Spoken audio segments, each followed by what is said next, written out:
Hello, everybody. This is the Chocolate News Podcast, and today's show is sponsored by the Ohio Lottery. I'm your co-host, John Alexander Reese. And I'm your co-host, Morgan Angelique Owens. And if you didn't know, the Cincinnati Herald has been around since 1955 and is the leading African-American owned newspaper in the greater Cincinnati area and northern Kentucky area. And today we have with us our digital correspondent, Andria Carter. How's it going, Andria? Fine, John. How are you doing? I am doing fantastic. So, Andria, what's the chocolate news of the week? Well, we're going to get started. And it's been a very interesting week. We have two significant cases. Both trials are one's just getting started, another one's in the midst of its trial. Both one is the Kyle Rittenhouse trial that's going on in Kenosha, Wisconsin, and the other one is the Ahmaud Arbery case, where the three men, or at least the father and the son, are on trial right now, and they've just started taking testimony in that case. In the Arbery case, they've shown video footage of the scene. It was very graphic, and now they're starting to take testimony of who saw what, who knew what in the Arbery case. So it's very, very dramatic. I know the Cincinnati Herald put up a story earlier about how the men believe that they were justified in shooting Ahmaud Arbery because of the slave era law that they believe gave them legitimate reason why they could go after him and do what they did. It's a stretch, I believe, and the prosecution is being very methodical in presenting their case against them and showing that either they did know or didn't know who the guy was, why he was around, and things like that. So it's going to be interesting what the prosecution does, trying to prove the case against the father and son, and then what the defense does in response, try to justify why they did what they did. But in the Kyle Rittenhouse case, which today was dramatic testimony, Kyle Rittenhouse took to the stand to talk about what happened. And he presented a defense of where he was an angel of mercy, so to speak. He was out there to protect a friend's, a store, I believe it was, or a business. And with a group of people, because he's trained in first aid, he was trying to be a medic, go around, quote, helping people. He kept saying that he was a friendly, but then things got a little dicey during the trial when the prosecution took over for cross-examination, and the judge had to interject himself in the trial when the prosecutor asked the question about something that had not been permitted into the trial, but even though Kyle had opened up the door by talking about it. So again, a very, very, very interesting day in terms of law and order, so to speak. And then the third case is the one that I know you're really interested in, is Astroworld with Travis Scott, I believe. Yes, Travis Scott.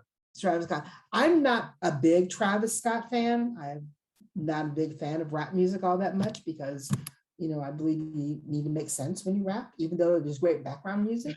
Oh, soror. Come on now. I'm That's not the new age rap.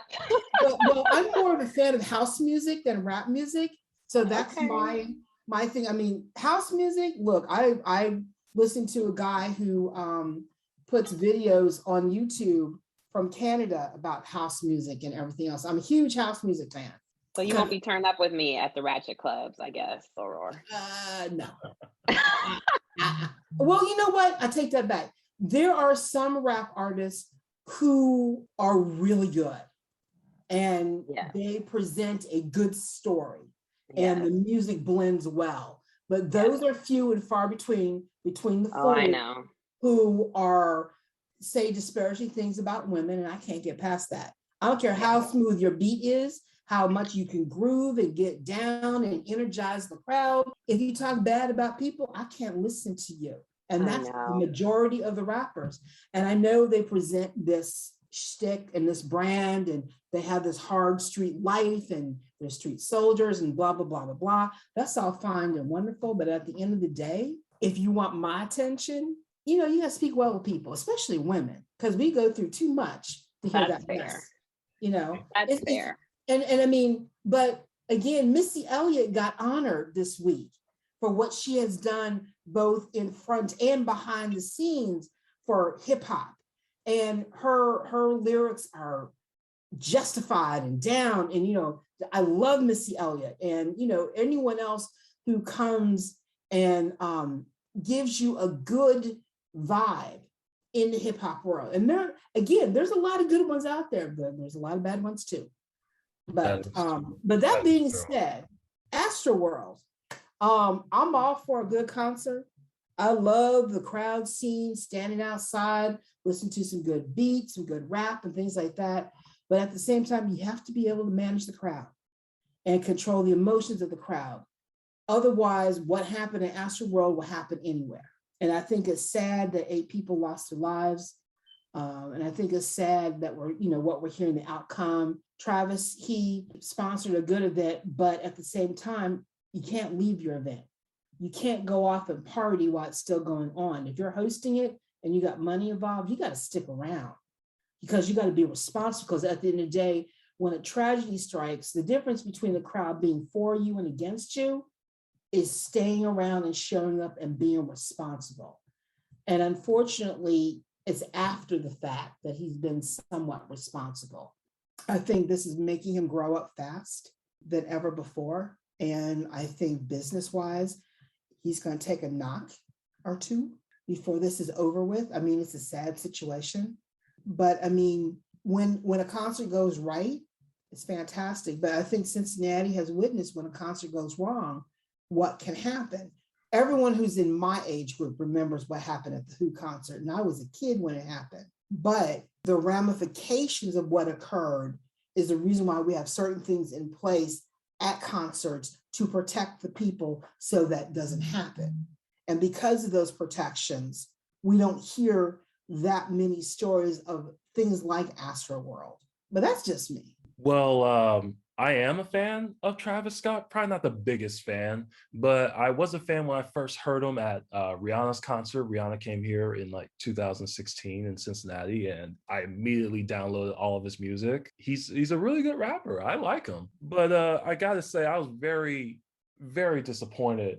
Well, not just saddened and disappointed to hear what happened, because I've been looking into, just Travis Scott and just his concerts in general, and him just, egging people on. I saw one video when he was encouraging a fan to jump into the pit while the fan was like on the second landing. And I was like, wow, that's really not cool. And then obviously, with the 8 people dying and hundreds injured. And now I just read, a latest report where a 22-year-old college student, she's brain dead, and a 9-year-old was placed into a medically induced coma. So the news just keeps getting worse. It's such a tragedy that this happened at a concert, but it's just like, he had the power to stop that concert, and he could have said, just, hey, just cool it. It's like, people are drowning, they can't breathe, there's emergency lights on, just, he had the power to stop it, and he didn't. So that a lot of the blame is on him. Well, I mean, and it's a sad situation, artists who try to do good, but continue to do bad habits. Unfortunately, a lot of artists, a lot of singers have bad habits of hanging out with the crowd, encouraging some negative activity, going off and do their thing, even though something's still going on. He treated it like, a gig, but he sponsored the gig. And unfortunately, this is going to force him to grow up more than he wants to. That might be a good or bad thing. I don't know. But I mean, at the end of the day, if you're going to take on a responsibility of hosting an event, putting money behind it, putting your name connected to it, then it's your responsibility to stick around and make sure it happens on the up and up. Because at the end of the day, we've seen enough tragedy over and over again where people have sponsored something and then they've gotten burned.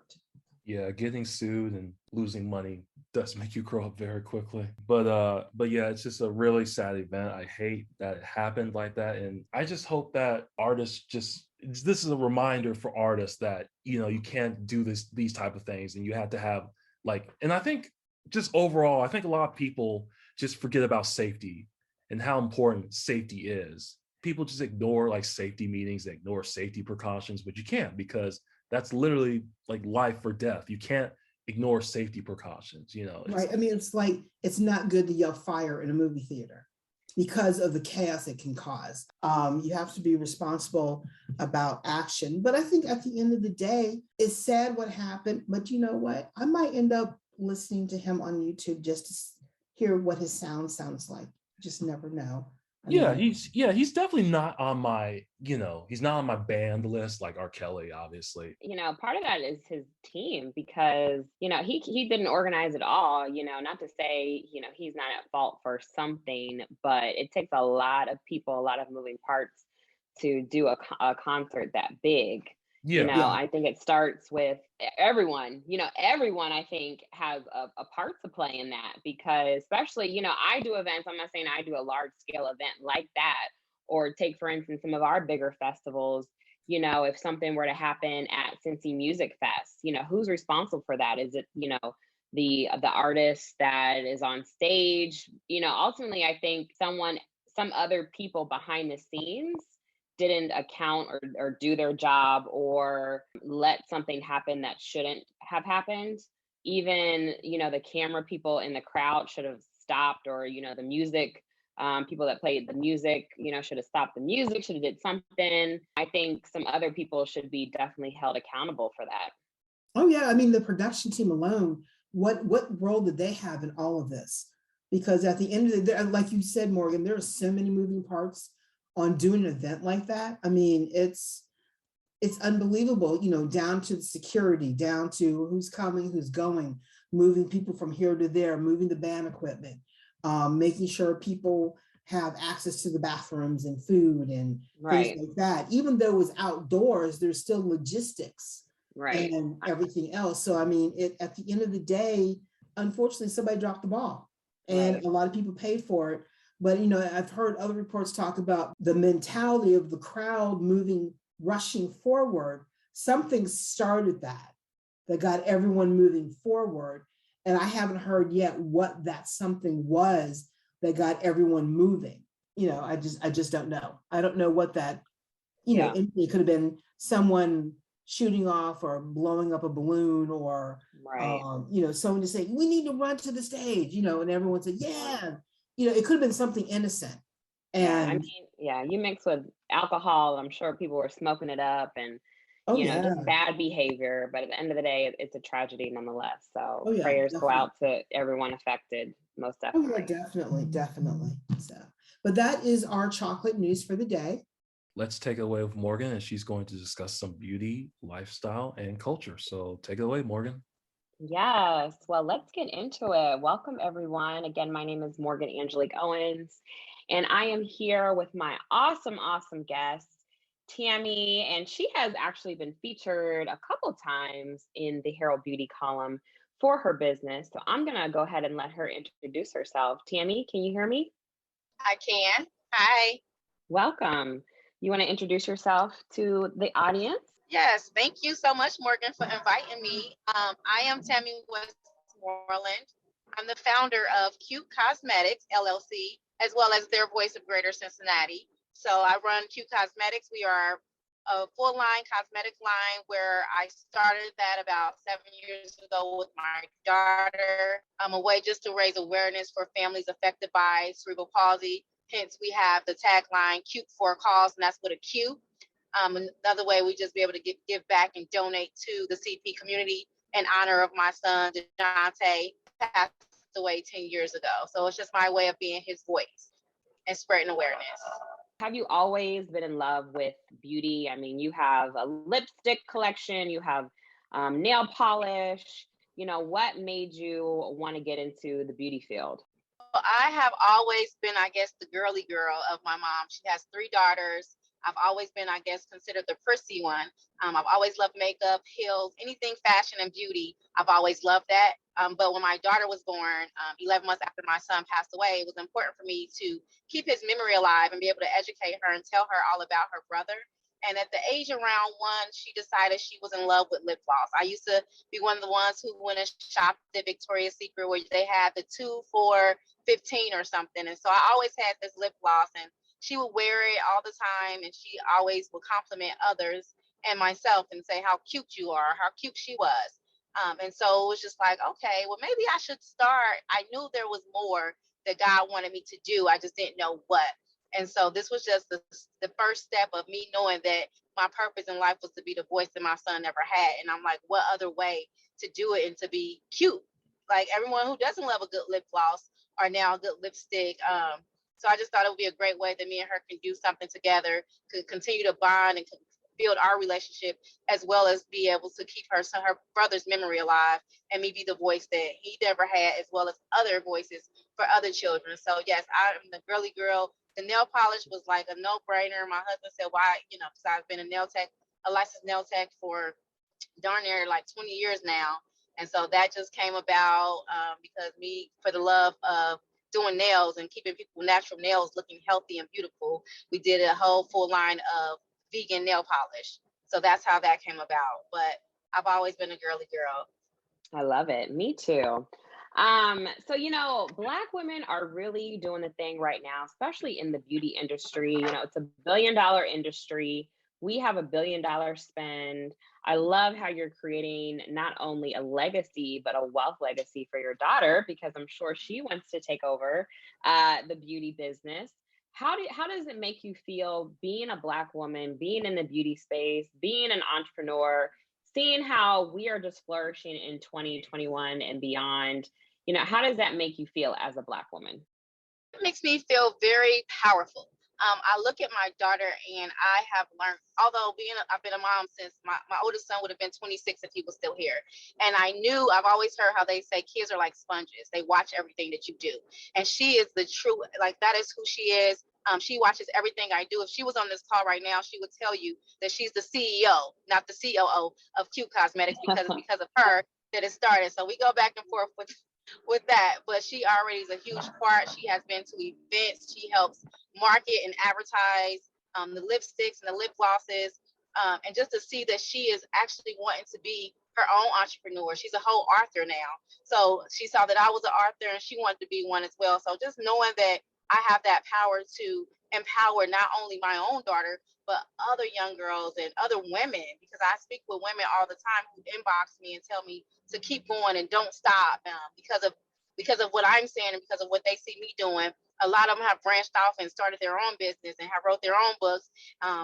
It makes me proud that I am a Black woman who just a little girl who just had this little dream. And actually, it wasn't even a dream. It was just a purpose that God gave me. And I'm just out here just living that purpose and trying to do the best that I can to not just make my son in heaven proud, but my family and my friends and just myself as well. So it's a very, very powerful, inspiring thing to be a Black entrepreneur in 2021. Yes. And I will just say, I am super proud of you also. I have watched you grow, have watched you just blossom. And, I just don't feel a lot of Black women get the shine they deserve. I've been blessed to have been able to get my shine, but I've kind of made it my mission to make sure I shine the light on others, because I do think you are under the radar, Tammy, but I do think you are amazing and you're doing amazing things, especially your annual fundraiser, which a lot of people don't know about. So do you want to talk a little bit about that? Yes, and thank you so much, Morgan, because I watch you and I see you and I'm like in other women in the industry, and it just makes me keep going. Just your drive, and I've watched you grow too, from back when we didn't even know each other and took pictures together. Like, wow, you have yes. so much, and so it's amazing. But their Voice of Greater Cincinnati, we just had our 4th annual fundraiser. Again, everything I'm doing is in honor of my son. Is because God put that fire inside of my belly, inside of my spirit, and told me that there is more for you to do. That you're just not supposed to be the voice that he never had, but you're supposed to be helping so many other families. And so their Voice of Greater Cincinnati was launched in 2018. Our mission is to inspire, uplift, and support our families financially, emotionally, physically, and mentally through who are affected by cerebral palsy. So we do that. We raise money. We've been able to help families with vans, get a down payment for vans, get medical equipment. We recently started a respite care program, because having a child with special needs is very hard. So I want my families to make sure that they're taking care of self, because if they're not taking care of self, there's no way that they can continue to properly take care of their kids with these special needs. So we do that. We have a birthday giving fund program that we do in honor of my son, DeJounte, in November, and in honor of my husband's son, Jordan, in the month of September, who also had cerebral palsy and passed away when he was 5 when he passed away. So we do a lot of things for families affected by cerebral palsy. I'm just really proud and thankful to those who have helped us, like Cincinnati Children's and now the United Way. We also have started recently a support group, a virtual support group that is every Wednesdays at this time, 7 p.m. And then we do another one at 10 p.m. But thankfully I have a partner who's running that right now.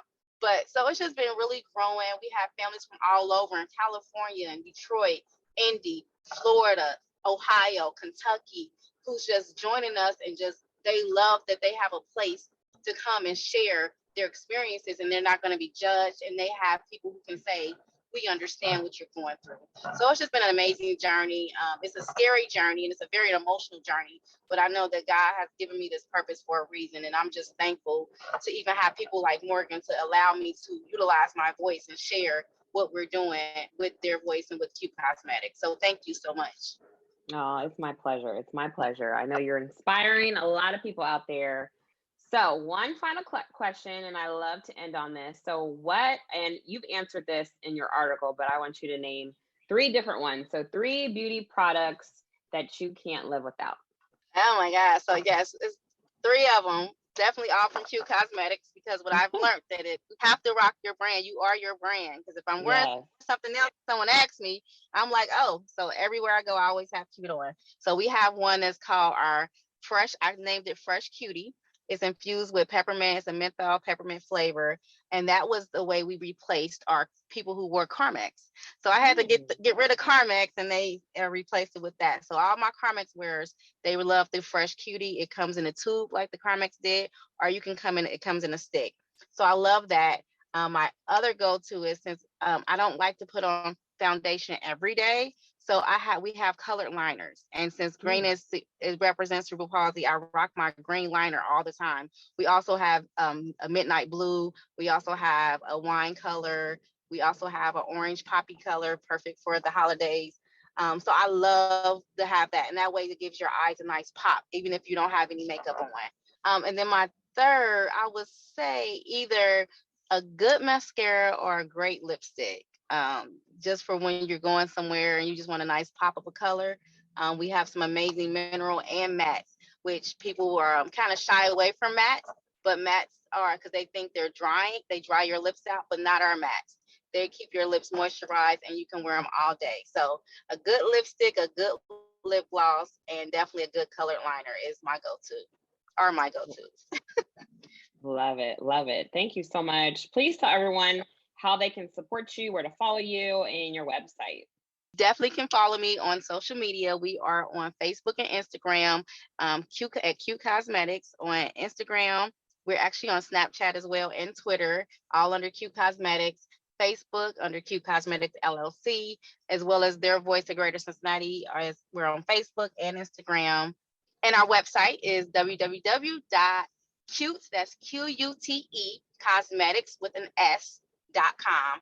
And then you can also go to theirvoice95.org. That's THEIRVOICE, the number 9, the number 5 at .org. All right. Thank you so much, Tammy. John, back over to you. Thanks, Morgan. And that was a great interview, as always. Thank you so much, Tammy, for coming on. And thank you, Morgan, for expanding my mind and the viewers' mind with more beauty, lifestyle, and culture. Anytime, John. And I also want to thank Andria for coming on and talking about the chocolate news of the week. I always appreciate it, Andria. Thank you so much. Thank you. And you know me, I always try to stay abreast, and I'll bring you more chocolate news next week. Yes, and you can find out more information about today's topics and past podcast episodes at www.thecincinnatiherald.com, the Sesh newsletter, or on our social media channels. We're on Facebook, Twitter, Pinterest, Instagram, and LinkedIn. And once again, I want to thank the Ohio Lottery for sponsoring today's episode of Chocolate News. Make sure to subscribe to our podcast on your favorite podcast app. We're on Apple, Spotify, Stitcher Radio, iHeartRadio, Amazon Music, YouTube, and TuneIn Radio. So I'm John Alexander Reese. And I'm Morgan Angelique Owens. And have a great day.